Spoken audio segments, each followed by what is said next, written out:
Bonjour, la source de vie vous emmène aujourd'hui sur les traces du judaïsme alsacien. En fait, je devrais dire sur les traces du judaïsme rhénan, car pendant très longtemps, le judaïsme alsacien se confond avec le destin de toutes les communautés du bord du Rhin, qu'elles soient ce que nous appelons aujourd'hui allemandes ou ce que nous appelons aujourd'hui françaises. Jusqu'en 1648, en effet, les Juifs vivent sous le régime des princes allemands et ensuite sous régime français. Mais peut-être n'anticipons pas. Nous sommes, pour cette première émission, dans le musée de l'œuvre Notre-Dame près de l'Inde, des témoignages les plus anciens de l'histoire du judaïsme alsacien, la synagogue aux yeux bandés. Dans le musée, car l'original de cette fameuse synagogue se trouve dans le musée, la reproduction, vous pouvez la voir sur le versant de la cathédrale, et il suffit de regarder le visage de cette synagogue aux yeux bandés pour se rendre compte que finalement elle est assez souriante, il n'y a rien de caricatural. Et c'est un peu comme ça que les Juifs sont vus au Moyen-Âge par les chrétiens. Évidemment, c'est un peuple qu'ils considèrent comme déchu, comme devant être avili. La synagogue a les yeux bandés parce qu'elle n'a pas reconnu Jésus, mais elle n'est pas vue, et les Juifs ne sont pas vus, comme des bêtes, comme des diables. C'est plus tard qu'on va commencer à développer cet antisémitisme virulent que nous connaîtrons au Moyen-Âge chrétien. Nous allons aujourd'hui vous emmener dans un certain nombre de lieux qui nous permettront de revivre ensemble cette histoire du judaïsme alsacien au Moyen-Âge. Aucune région n'a joué un rôle aussi important dans l'histoire du judaïsme français que l'Alsace, et l'on n'en finirait pas de citer ni la liste des communautés urbaines et rurales qui y fleurirent sans interruption depuis quelquefois 15 siècles, ni celle des personnalités éminentes que l'Alsace a fournies au judaïsme et à la vie politique de la France. Nous aurons l'occasion de parler du patriotisme des Juifs alsaciens, mais ne commettons pas d'anachronisme. Au commencement de son histoire, l'Alsace n'est ni française ni allemande, elle est l'Alsace, elle fait un temps partie du royaume franc, mais le Rhin ne la sépare pas vraiment du royaume des Germains. Dès les origines de la pénétration des Romains, elle devient bilingue, on y parle le latin et le vieil allemand. Par la suite, on le sait, au hasard des guerres et des conquêtes, l'Alsace fera tantôt partie du Saint-Empire germanique, tantôt, après Louis XIV, de la France. C'est d'ailleurs avec les légions romaines que les Juifs sont venus s'installer ici, et au début du Moyen-Âge, il est bien difficile de distinguer ceux qui sont de ce côté du Rhin et ceux qui sont de l'autre côté. Le judaïsme alsacien est une partie du judaïsme dit rhénan. Il ne diffère pas beaucoup des communautés juives qui sont de l'autre côté de la vallée du Rhin, et ceci jusqu'à la Révolution française pratiquement. Le langage est le même, les frontières ne sont pas aussi étanches qu'elles le sont devenues ensuite, on se marie de communauté à communauté. Il est très difficile de faire une différence entre le juif qui habite d'un côté du Rhin et celui qui habite de l'autre côté. La première croisade n'a pas laissé de traces ici. Au moment de la préparation de la seconde croisade, il y a eu quelques mouvements anti-juifs, mais qui n'ont pas été des massacres comme dans la vallée du Rhin.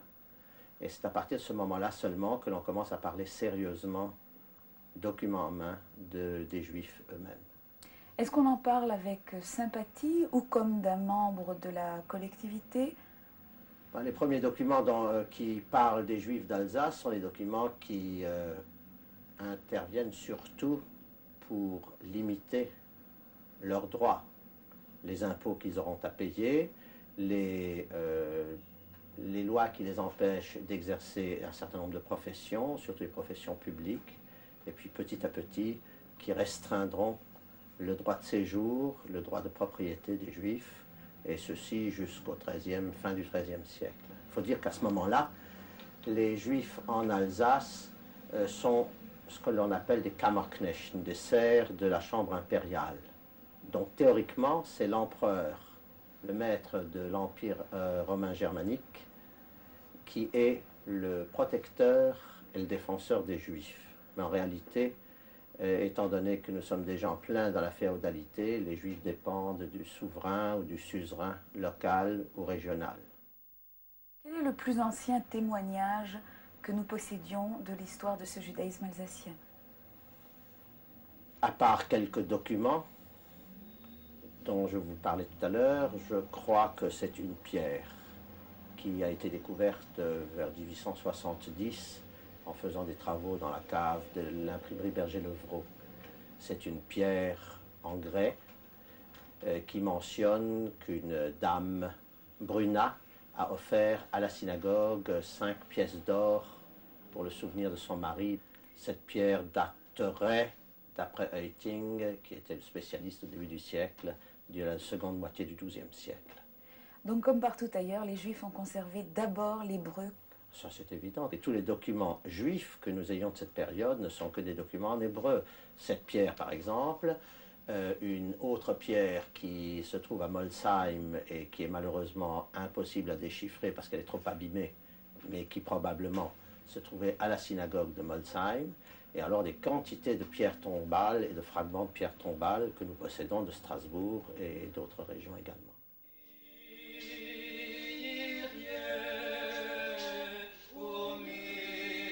Les stèles que vous voyez ici proviennent du cimetière juif de Strasbourg qui était situé au Waseneck, à l'extérieur de la ville, où nous plaçons aujourd'hui la place de la République.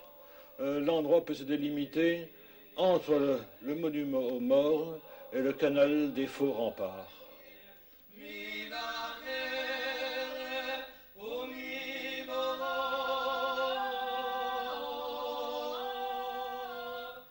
Ces stèles mortuaires constituent pratiquement les plus anciens vestiges de l'histoire médiévale des Juifs d'Alsace. Elles portent des épitaphes révélatrices, après celle d'un pieux vieillard, celle d'une femme, puis celle d'un martyr.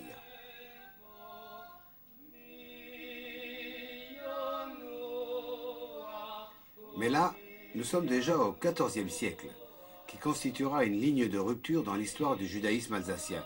Jusqu'en 1348, il offre l'image de communautés bien intégrées, vivant modestement dans les villes et les villages, sous l'autorité du Saint-Empire germanique, épargnés par les croisades alors que leurs frères d'Allemagne subissaient de tragiques violences. Le musée du Cluny a conservé un autre souvenir, cette bague de mariage qui date du XIVe siècle. Cependant, les croisades avaient introduit dans toute l'Europe un esprit d'intolérance. Les Juifs alsaciens, dont les manuscrits d'époque ont conservé la fidèle reproduction des vêtements et atours, car quelques-uns étaient devenus riches et on le verra, le payèrent cher, ne furent pas épargnés. C'est ce dont témoigne cette célèbre truie aux Juifs de la collégiale de Colmar. Quelles sont les principales accusations lancées contre les Juifs au Moyen-Âge? Il y a les accusations d'ordre religieux qui sont avant tout la crucifixion de Jésus. Et ensuite, à partir du XIIe siècle, les meurtres rituels, bien qu'en Alsace, à ma connaissance, il n'est jamais dégénéré en massacre de juifs ou même en persécution. Également, l'accusation de profanation d'hostie.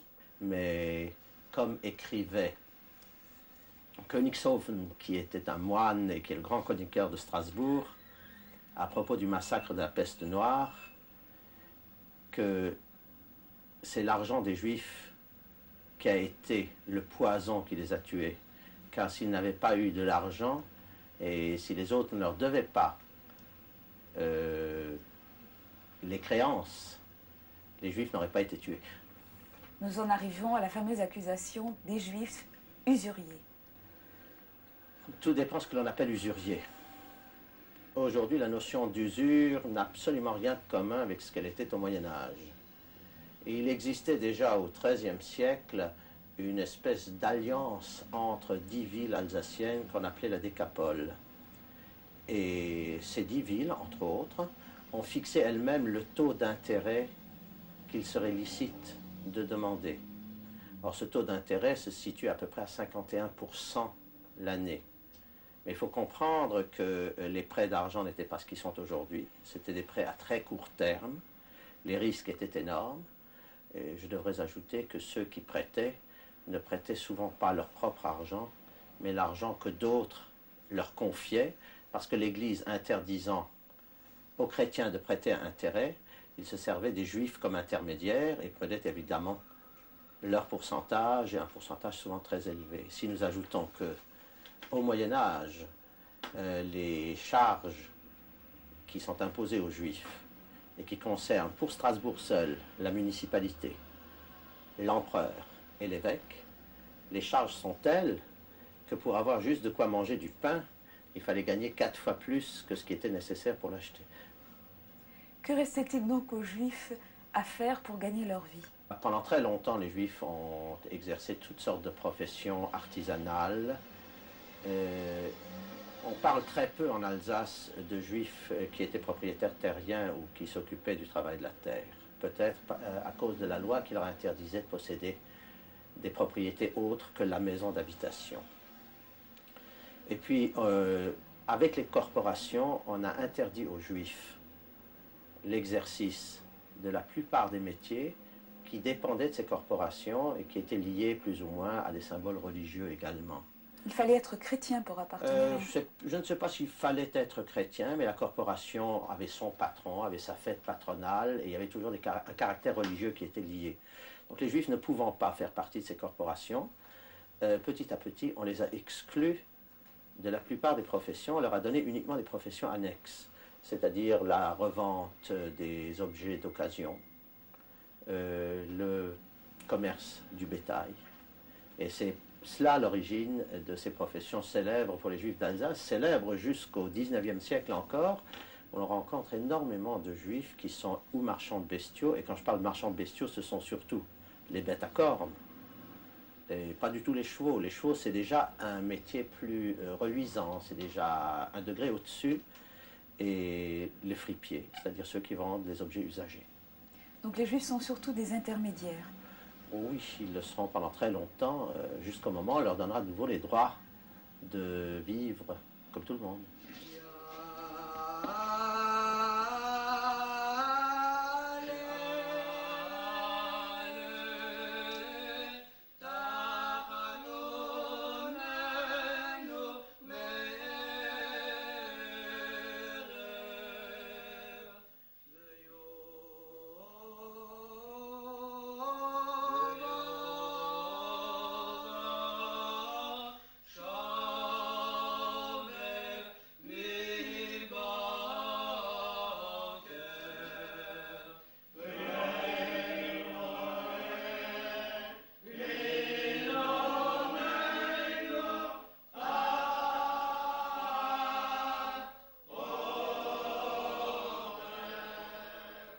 La plupart des communautés à cette époque-là sont des communautés situées dans les villes.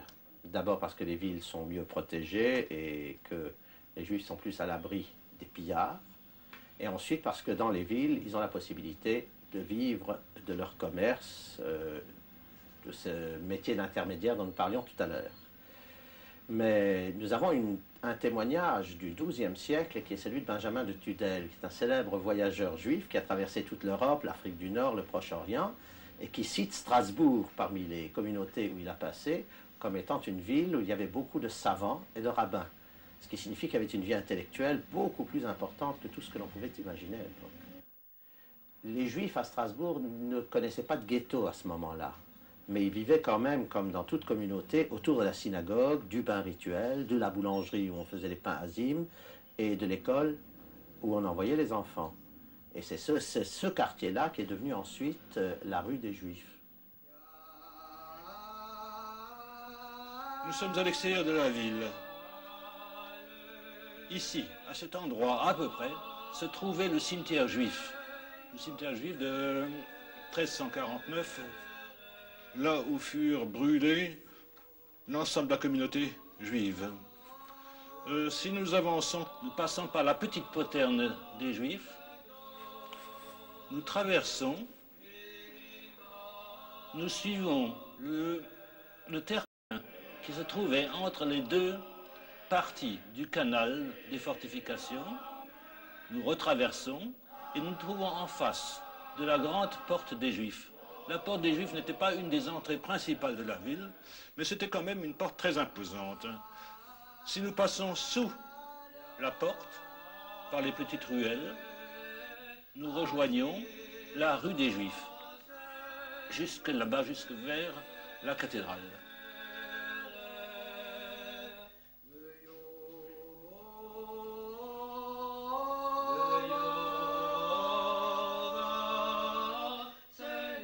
C'est à partir de la seconde moitié, dirais-je, du XIIIe siècle que la situation change profondément.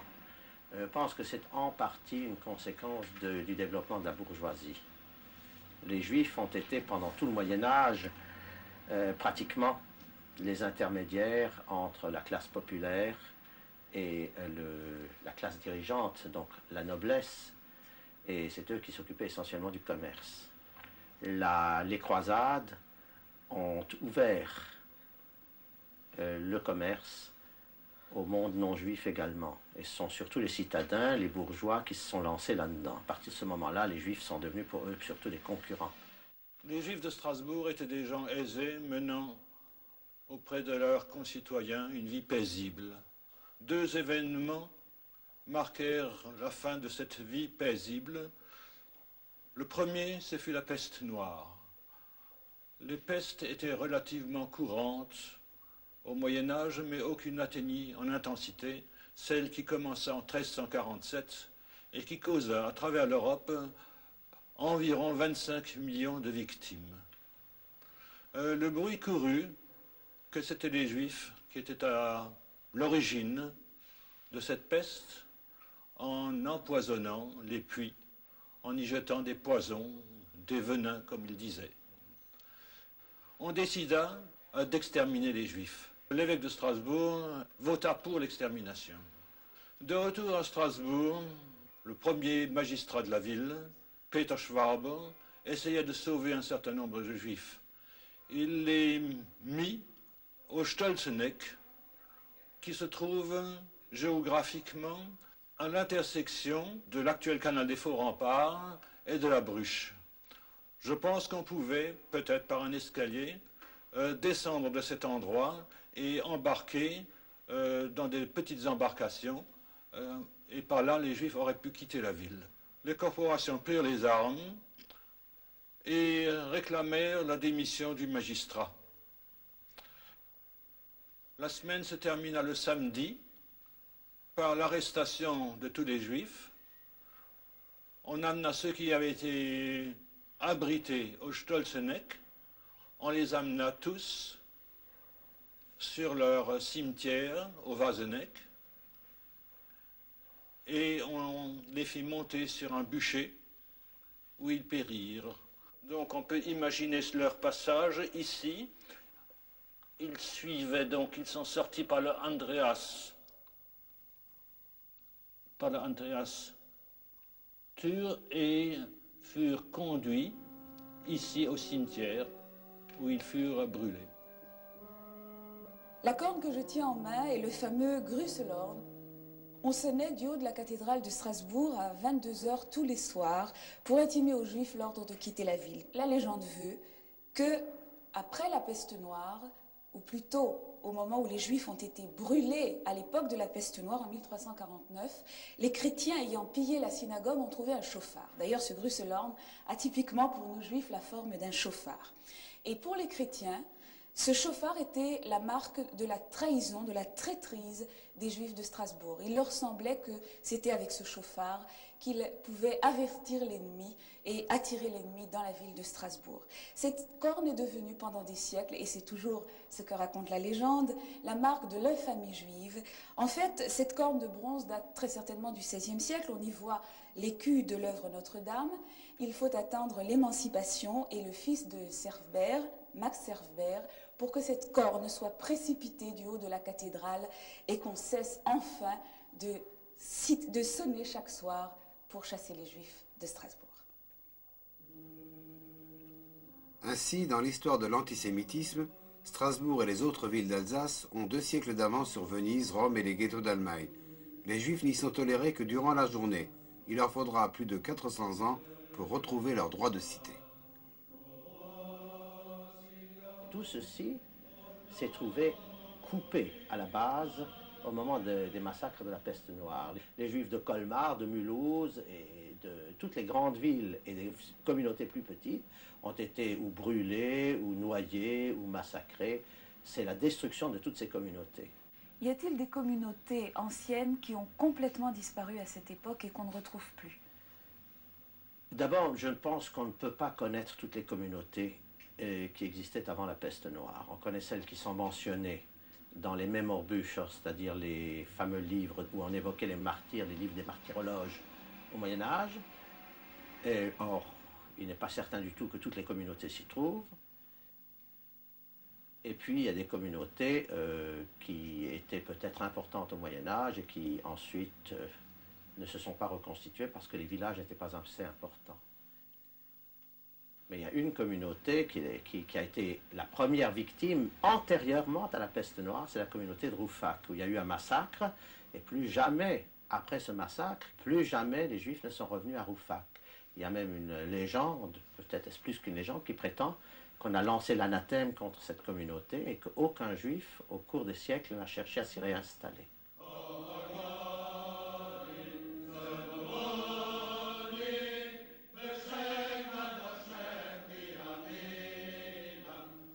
Non loin de Colmar, voici donc Rouffach, cité juive martyre, comme l'Alsace et surtout le Saint-Empire germanique en comptèrent des dizaines. Au XIVe siècle, l'Europe vit dans l'obsession du diable et des complots sataniques.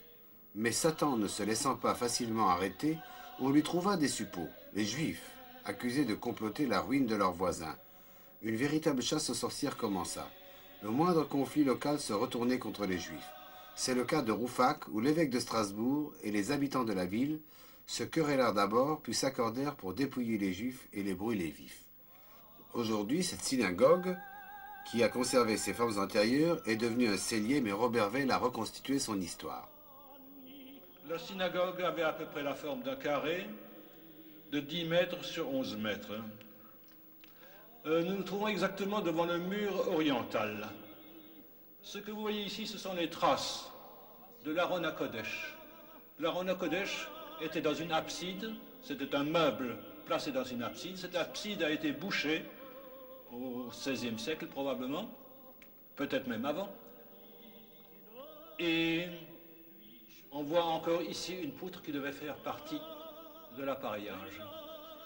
Ce que vous voyez ici, c'est un rebord de pierre qui était destiné primitivement à supporter les luminaires, des chandelles, des bougies. Ces petits casiers que vous voyez ici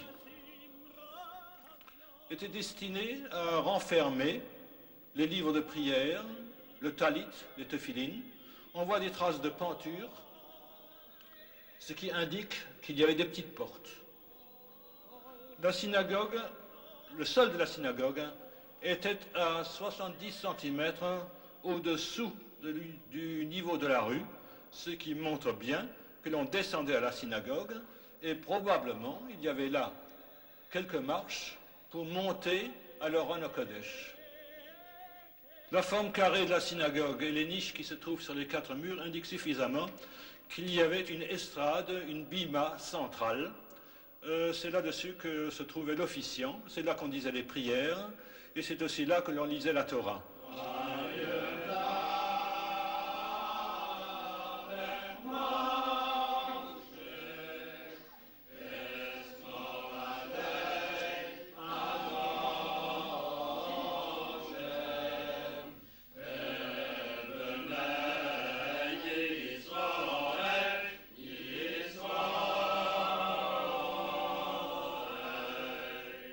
Est-ce qu'on peut dire que la vie des Juifs après la peste noire est marquée par les expulsions? Certainement, parce que les Juifs ne sont reçus à ce moment-là que grâce au bon vouloir d'une municipalité ou d'un suzerain ou d'un seigneur féodal ou ecclésiastique.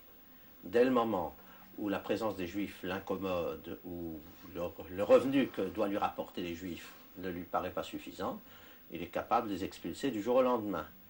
Mais étant donné qu'il y a un morcellement énorme en Alsace, il arrive très souvent qu'expulsés d'un endroit, ils peuvent trouver asile ou accueil dans un autre. Le tout pour eux, c'est d'avoir suffisamment d'argent pour payer les taxes qu'on leur impose.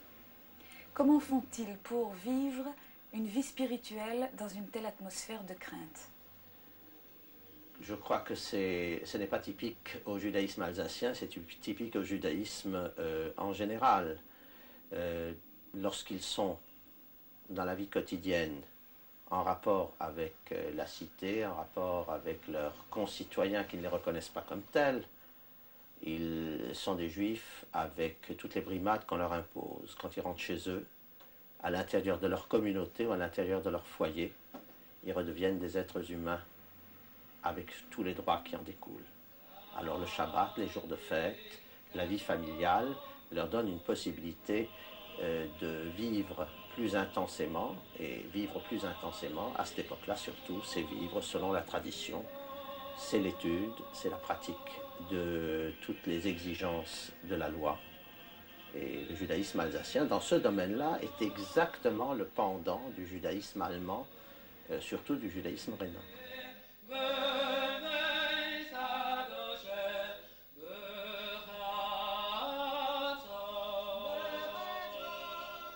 En commençant notre voyage dans l'histoire des Juifs d'Alsace par le Moyen-Âge, comme l'exige la chronologie, nous avons en quelque sorte mangé notre pain noir en premier. Ces Juifs auxquels on a imposé un chapeau pointu retrouvent certes, comme vient de le dire le grand rabbin Warschawski, leur dignité humaine et un peu de joie de vivre lorsqu'ils rentrent à la maison. Gageons qu'ils devaient alors enlever ce couvre-chef que l'on voulait infamant. Mais dans l'ensemble, ils ne sont pas heureux. Leur histoire est liée à celle des Juifs d'Allemagne, tels qu'ils sont représentés sur les enluminures médiévales et auxquels, par leur langage et leurs coutumes, ils ressemblent fortement. Or, l'histoire des Juifs du Rhin des deux côtés n'est qu'une longue suite de persécutions locales, de spoliations, de pressions et de chantage. L'histoire de Rabbi Meir de Rothenburg, le plus célèbre maître du judaïsme allemand que l'on consultait du monde entier, révèle cette profonde insécurité. Alors que les Juifs avaient un statut à part, ni chevalier, ni bourgeois, ni serfs, l'empereur Rodolphe Ier de Habsbourg voulut leur imposer en 1286 un statut de serfs, donc en faire des esclaves. Les Juifs protestèrent et sous la conduite de Rabbi Meir, beaucoup d'entre eux quittèrent l'Allemagne. Mais Rabbi Meir fut reconnu, arrêté et transféré en Alsace au château d'Ensisheim. Les Juifs allèrent jusqu'à proposer 25 000 livres d'argent pour retrouver leur maître. Mais les négociations échouèrent, d'autant plus que Rabbi Meir leur interdit de se prêter à ce qu'il faut bien appeler un racket. Il demeura donc 7 ans dans sa prison alsacienne d'Ensisheim, près de Strasbourg, c'est encore une prison aujourd'hui, et finit par y mourir en 1293. On le voit, la survie des Juifs dépendait toujours du bon vouloir des empereurs, des comtes d'Alsace ou des petits hobereaux. C'est pourquoi le plus célèbre des Juifs d'Alsace fut Josselmann de Rosheim, un Stadtland, c'est-à-dire un intercesseur, l'ambassadeur et le défenseur des communautés. Il fut reconnu officiellement comme le chef des Juifs, il signait ses lettres commandeur de tous les Juifs et consacra sa vie à intervenir auprès de la Diète et des empereurs Maximilien et Charles Quint. Sa ville natale lui a rendu hommage et son effigie est en bonne place dans la salle du conseil municipal de Rosheim où un tableau résume sa vie. S'il est honoré ici, c'est qu'il sut intercéder non seulement pour ses frères juifs, il obtint une lettre de protection de l'empereur Charles Quint, mais se dépensa également pour sauver sa ville natale de Rosheim de brigands qui l'assaillaient. Les Juifs n'étaient pas les seuls à cette époque à être rançonnés, et la ville de Rosheim n'a pas oublié son sauveur. Pendant près de 1000 ans, ces Juifs alsaciens, qui auraient pu dire aisément « nous sommes tous des Juifs allemands », survécurent donc difficilement aux convulsions politiques qui ébranlaient le Saint-Empire germanique. Ils posèrent cependant les jalons d'une très riche histoire à laquelle nous consacrerons toute une série d'émissions et qui reste vivante. Dans 15 jours, nous retrouverons les Juifs du Rhin, mais cette fois, comme les autres Alsaciens, ils seront devenus français. Nous apprécierons la différence.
Si les morts pouvaient parler, on entendrait sans doute dans le plus grand cimetière juif de France, celui de Rosenwiller, toutes sortes de voix et de langues.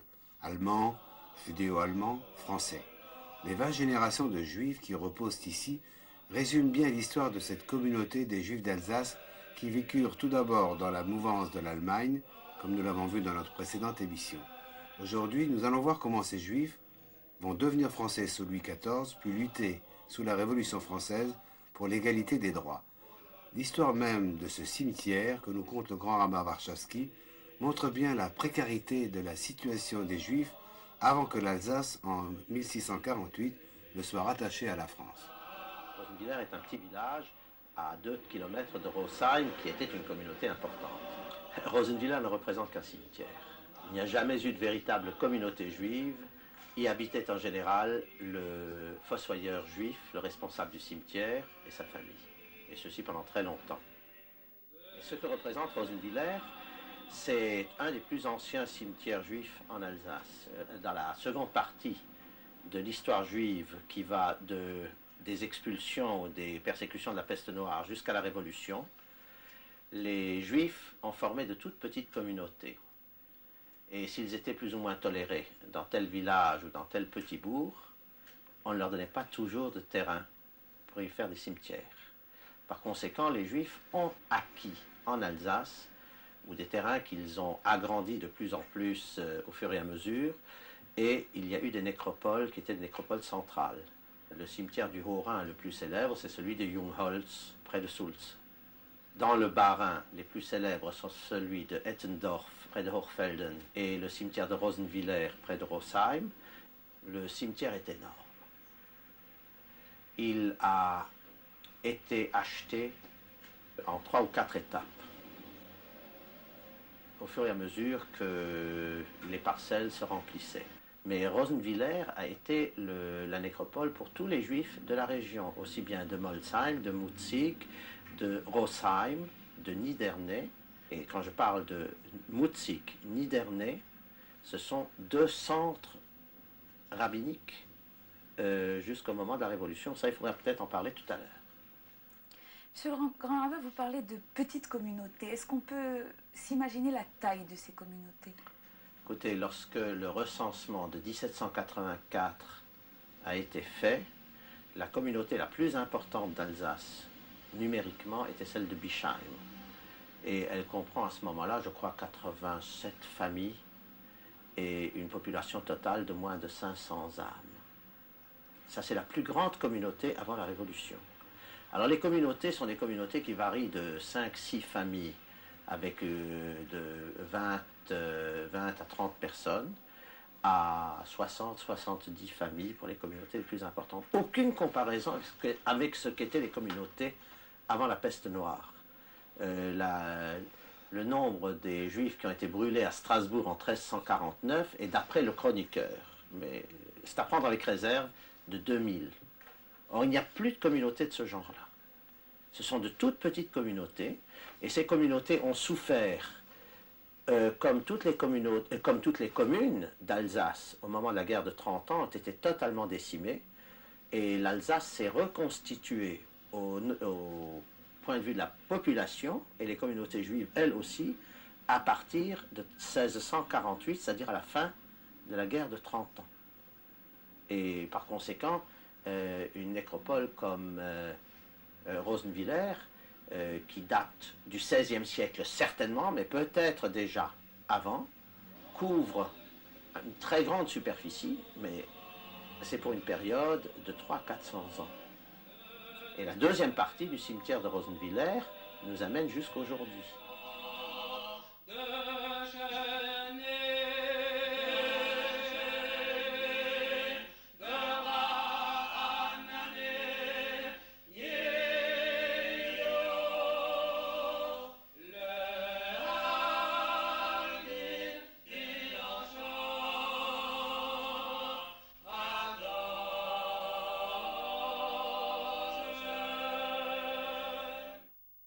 Monsieur le grand rabbin Warszawski, je crois que l'un des moments clés du judaïsme alsacien, c'est lorsque l'Alsace devient française en 1648.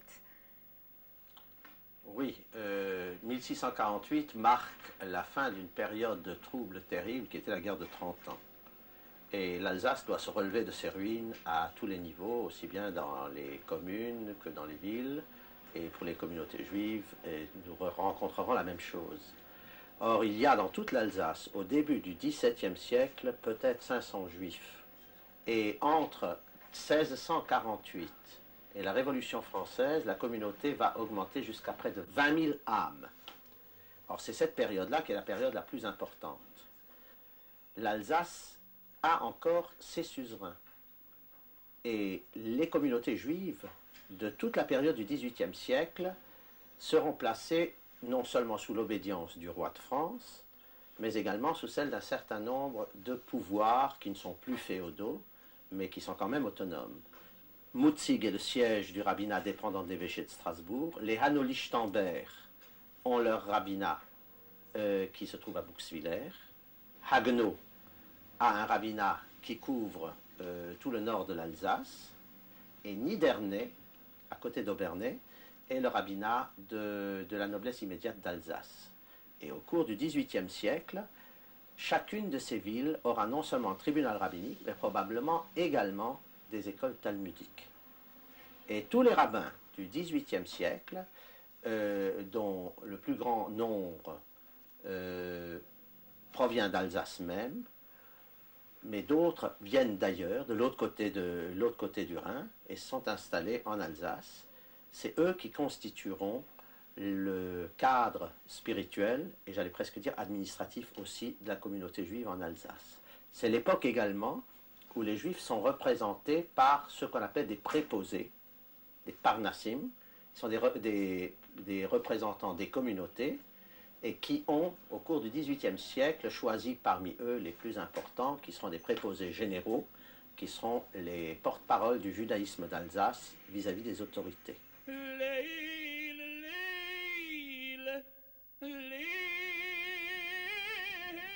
Sujet du roi de France, depuis Louis XIV, les Juifs ont gagné la stabilité politique. Certes, ils ne sont pas admis dans les villes, mais on ne peut plus les expulser des villages. La lente reconquête du droit de cité va se faire dans le sillage d'un Juif d'Alsace dont la réussite allait contribuer à ébranler les préjugés, Servbert. Il y avait environ 20 000 Juifs en Alsace qui vivaient dans les villages, puisque dans les villes, ils étaient interdits de séjour. Et leur situation économique était en général extrêmement mauvaise, c'est-à-dire qu'ils étaient très pauvres, presque tous, avec quelques-uns qui émergeaient un tout petit peu, et une ou deux familles aisées, je n'irai peut-être pas jusqu'à dire riches, quoique peut-être, on peut le dire. Parmi eux, il y avait Servbert. Et Servbert s'était enrichi dans la fourniture des vivres à l'armée, et en particulier du fourrage. Il faut se rendre compte que le fourrage, c'est-à-dire la nourriture qu'on donnait aux bêtes et aux chevaux en particulier, représentait l'essence pour ce temps-là. Et donc les armées qui passaient par l'Alsace avaient d'énormes besoins en consommation de fourrage. Et Servbert a monté avec ses fils, quand ils ont grandi, une entreprise de fourniture pour les armées, de blé, de vivres en tout genre, et spécialement de fourrage. Et il a ainsi rendu des signalés services à la couronne, d'abord à Louis XV, ensuite à Louis XVI, et il a été en particulier le protégé, dans une certaine mesure, du ministre Choiseul. Et à cela, il a dû d'être entendu à Versailles. Et c'est pour ça qu'il joue le rôle d'une une figure de proue dans l'histoire du judaïsme d'Alsace. Il a été le porte-parole des, je ne peux pas dire des revendications, parce que le terme serait trop fort, mais enfin des complaintes des Juifs d'Alsace auprès de la couronne, de toutes les discriminations dont ils étaient l'objet, et la première que, par son mérite en très grande partie, on a réussi à écarter, c'est le péage corporel. En 1784, donc quelques années avant la Révolution, Servbert a obtenu de Louis XVI que les Juifs d'Alsace n'aient plus à payer un droit de péage, un droit d'octroi, quand ils passaient d'une ville à l'autre, notamment à l'entrée de Strasbourg. Les Juifs devaient payer un droit pour entrer. Comme le bétail, c'était extrêmement humiliant. Ce n'était pas tellement pour une question d'argent, bon, ça jouait aussi, mais le fait qu'il soit rabaissé au rang de marchandise était extrêmement humiliant. Bon, je ne dirais pas que le mérite en revient seul à Servbert, il y a eu toute une tentative dans l'esprit des Lumières du temps, une certaine influence aussi de l'édit de tolérance de l'empereur d'Autriche Joseph II, mais un grand rôle revient dans cette affaire à Servbert, et les Juifs d'Alsace lui en ont été très reconnaissants. Ça a été un premier pas vers l'émancipation des Juifs, c'est-à-dire vers l'égalité accordée aux Juifs, que seuls les Juifs obtiendront avec la Révolution française. Pour les Juifs d'Alsace, la Révolution, ce sera surtout la possibilité de vivre tranquille, c'est-à-dire de vivre comme tout le monde, s'installer où on veut, se marier comme on veut. Jusqu'alors, il fallait une autorisation pour se marier, et beaucoup de communes ou beaucoup de seigneurs n'acceptaient pas plus qu'un nombre X de familles juives, et il fallait attendre que les parents meurent pour qu'un fils puisse se marier et prendre leur place. Déjà avant la Révolution, en 1783 ou 84, lorsque Louis XVI a chargé Malesherbes d'étudier le problème juif, après l'avoir chargé d'étudier le problème protestant, on était déjà arrivé à la conclusion de laisser les Juifs exercer un certain nombre de professions, ce qu'on appelle les professions utiles, comme l'artisanat, l'industrie, etc., et également une possibilité plus large de s'établir dans tel ou tel endroit, et pour les enfants de se marier. Depuis 1394, la France est vide de Juifs. Les communautés que vous apercevez en bas à droite, ce sont celles du comtat venessin. Elles font partie des États du pape. L'Alsace, grâce aux conquêtes de Louis XIV, constitue donc un cas particulier de tolérance. Pourtant, avant de devenir le premier Juif admis à Strasbourg, Servbert dut mener un long combat. Servbert habitait Bischheim, la proche banlieue de Strasbourg, et allait dans la journée, comme beaucoup de Juifs de Bischheim ou des autres faubourgs, faire leurs affaires à Strasbourg, mais le soir, à 10 heures, au couvre-feu, il devait sortir. Et par des lettres patentes, personnelles, reçues de Louis XVI, Servbert a reçu le droit d'habiter Strasbourg avec sa famille, qui était une famille nombreuse. Il avait 4 fils et 4 filles, et toute la famille est allée habiter Strasbourg. Et comme c'était un Juif très pratiquant, il faisait tous les jours la prière dans sa maison, mais comme les Juifs n'avaient pas le droit d'avoir de synagogue à Strasbourg, pour les fêtes de l'année juive, il devait aller à Bischheim, et il avait une maison à Bischheim, une maison à Strasbourg, je dis qu'il était assez riche, et c'est à Bischheim qu'il célébrait les fêtes juives avec son beau-frère, le rabbin David Sinsheim, qu'il avait fait venir pour diriger une yeshiva qu'il avait fondée à Bischheim. Et David Sinsheim, qui a été un grand savant, auquel pendant longtemps d'ailleurs on a fait tort, mais depuis quelques années on se rend compte qu'il a été vraiment une personnalité rabbinique de grande envergure, depuis qu'on a publié ses œuvres. Sinsheim va devenir une personnalité montante dans l'histoire du judaïsme de France. De ce petit poste de Bischheim, à l'issue de la Révolution, il va devenir, sous Napoléon, président du Sanhédrin en 1807, convoqué par Napoléon, et il sera le premier grand rabbin de France. Le premier, mais non le dernier. Tout au long du XIXe siècle, l'Alsace sera la pépinière du rabbinat français. Tous les grands rabbins en furent originaires. Et ce premier grand rabbin de France, David Sinsheim, est associé à une découverte passionnante. Une tradition veut en effet qu'il ait vécu ici, à Bischheim, rue Nationale, dans cette maison. Ce qui étaye cette tradition, c'est que les linteaux de cette maison conservaient la mezouza, cet étui muni de textes bibliques que les Juifs mettent aux portes de leur maison.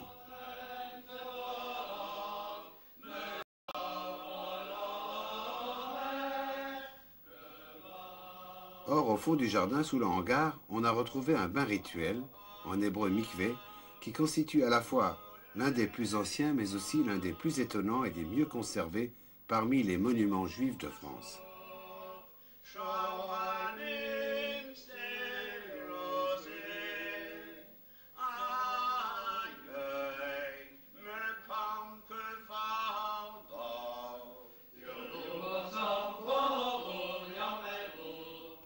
Enfoncé à 7,50 m sous terre, ce mikvé était, comme l'exige la loi biblique, alimenté en eau naturelle grâce à la présence d'une nappe d'eau. Les fidèles y accédaient par un escalier qui menait au bassin où ils venaient faire leurs ablutions rituelles. Le confort des fidèles était assuré. Des niches permettaient d'y installer des bougeoirs et un vestiaire, aujourd'hui condamné, leur permettait de se préparer au bain rituel. Enfin, des ouvertures dans le plafond permettaient de verser de l'eau chaude afin de réchauffer le bain.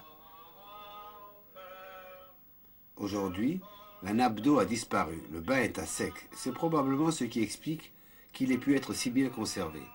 Si le rabbin Zinsheim a vraiment habité ici, il se sera servi de ce bain que les femmes utilisaient chaque mois et les hommes en diverses circonstances, notamment la veille des grandes fêtes. La rampe torsadée de cet escalier, qui porte la signature d'un tailleur de pierre, ressemble fortement à un ouvrage identique trouvé à Colmar et daté de 1564.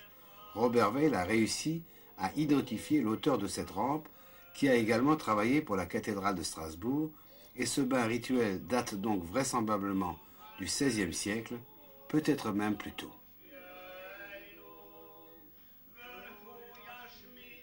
Mais revenons au XVIIIe siècle. Les Juifs espéraient que la Révolution française, après la liberté et en attendant la fraternité, leur accorderait au moins l'égalité. Et la question des Juifs d'Alsace fit l'objet d'un débat passionné, local puis national. Lorsque les États généraux sont réunis, les cahiers de doléances en Alsace se plaignaient des Juifs.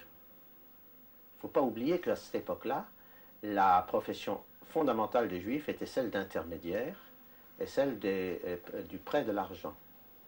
Les Juifs ont donc été attaqués surtout par leurs débiteurs, parce qu'on aime bien emprunter de l'argent, mais lorsqu'il s'agit de le rendre, c'est un autre problème. Et alors on a accusé les Juifs d'être un danger pour la province. Si on leur accordait les droits civiques, ils mettraient la province à sac.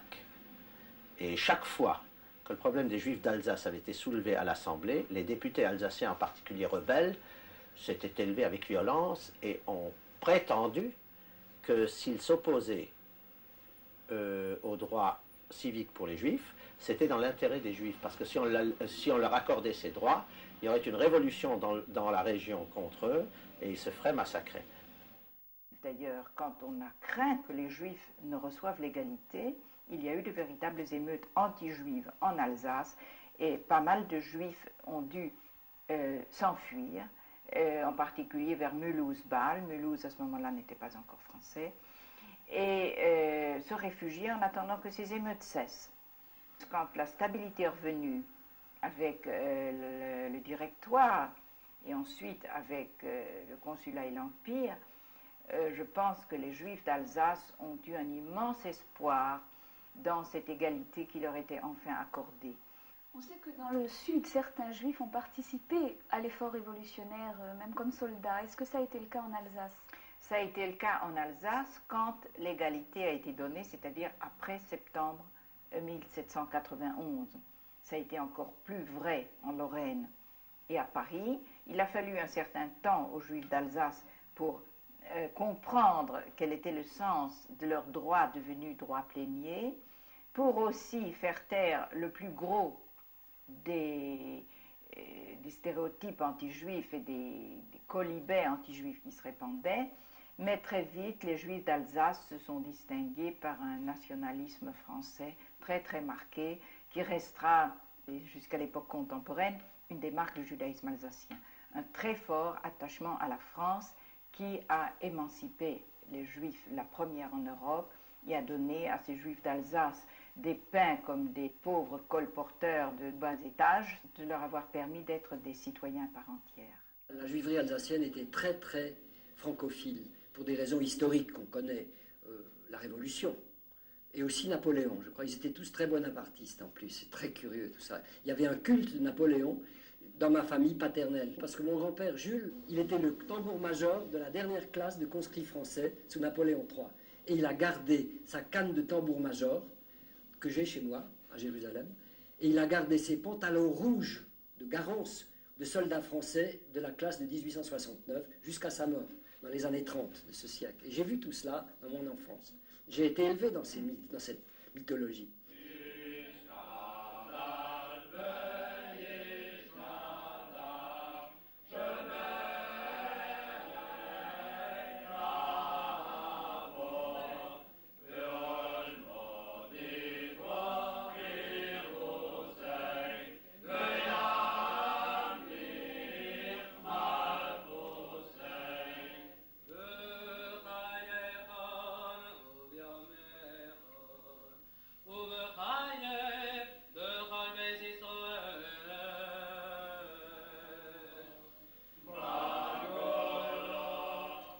L'Assemblée constituante finira par voter le 28 septembre 1791 l'émancipation des Juifs. Dorénavant, les Juifs français et les Alsaciens en constituaient la grande majorité étaient des citoyens à part entière. Ils ne furent pas acceptés pour autant par leurs concitoyens alsaciens.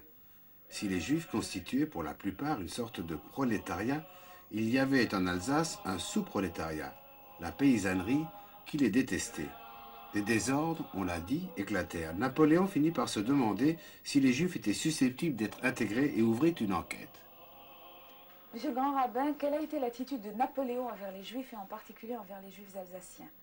Je pense que l'attitude de Napoléon était surtout une attitude d'ignorance au départ. Et il a été très influencé par les plaintes qu'on avait proférées à l'égard des Juifs d'Alsace lorsqu'il est revenu de la bataille d'Austerlitz. Et c'est ce qui l'a amené à essayer de résoudre le problème juif en convoquant une assemblée de notables à Paris et en la faisant suivre par une assemblée de doctrinaires qui était le Grand Sanhédrin. Et ce Grand Sanhédrin était composé de rabbins pour les 2 tiers et de laïcs pour le tiers restant, choisis parmi les Juifs de France, d'Italie et d'Allemagne, ce qui faisait l'Empire à l'époque. À partir des décrets napoléoniens, le sort des Juifs change, sur le plan administratif. Sur le plan administratif, vous avez bien fait de préciser. Oui, à partir de ce moment-là, il y a une organisation du culte juif en France, la création d'un consistoire central qui coiffe le tout, qui doit surtout être l'intermédiaire entre la communauté juive de l'Empire et les autorités ministérielles. Les consistoires sont créés dans tous les départements, groupes de départements, chaque fois où il y a 2000 juifs.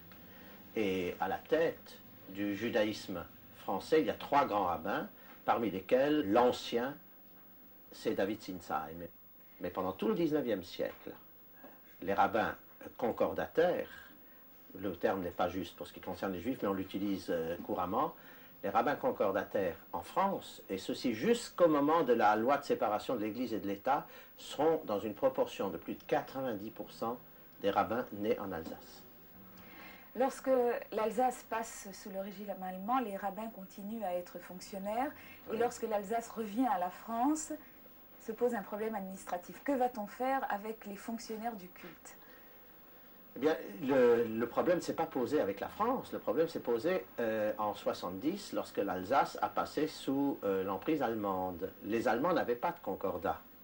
Mais ils n'ont pas voulu troubler la paix religieuse qui existait, et ils ont maintenu le concordat pour les ministres des cultes en Alsace.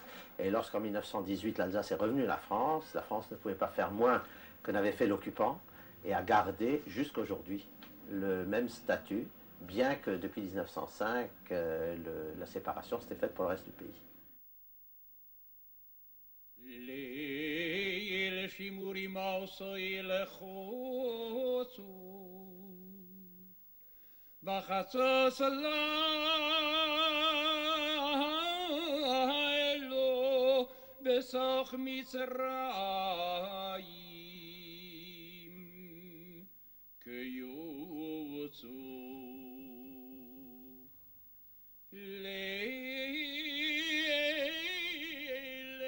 Véritable berceau du judaïsme français, l'Alsace a donc conservé jusqu'aujourd'hui un statut à part.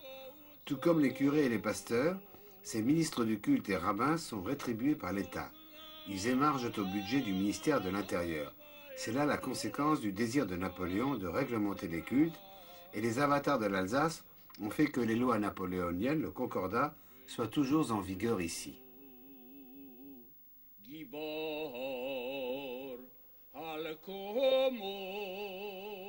Frédéric Raphaël, je crois qu'après la Déclaration des droits de l'homme, c'est le Concordat, ce sont les lois de Napoléon qui changent sur le plan administratif la condition juive.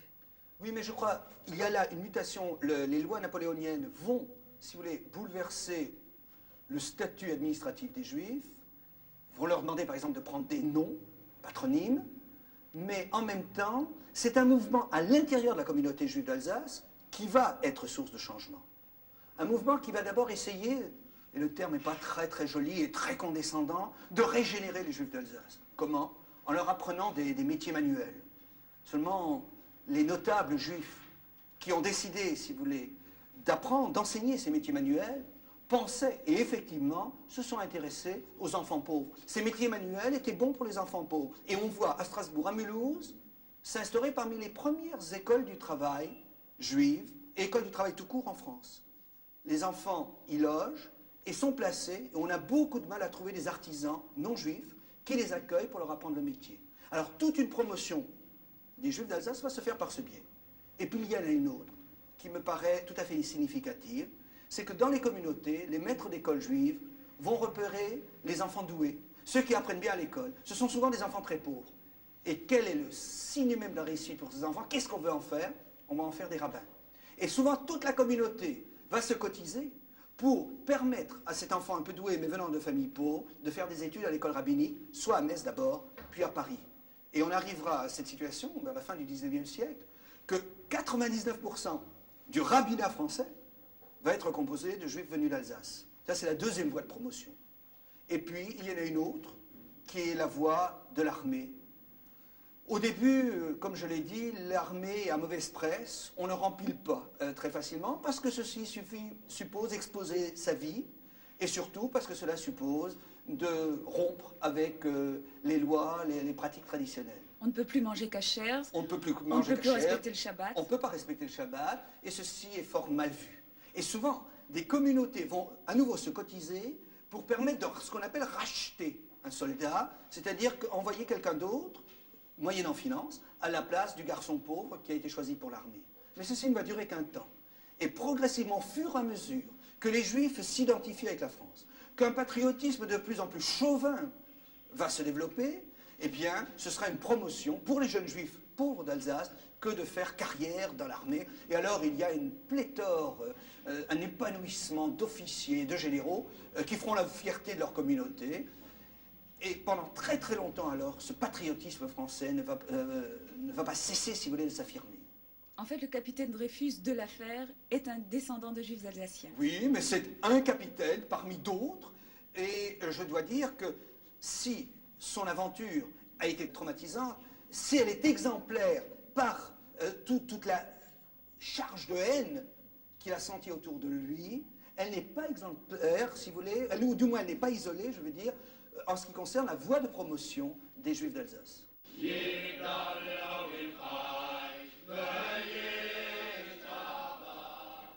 Après 1918, lorsque l'Alsace fait retour à la France, les Juifs retrouvent avec joie une patrie qu'ils n'ont jamais cessé d'aimer. Leur histoire ne s'arrête pas là.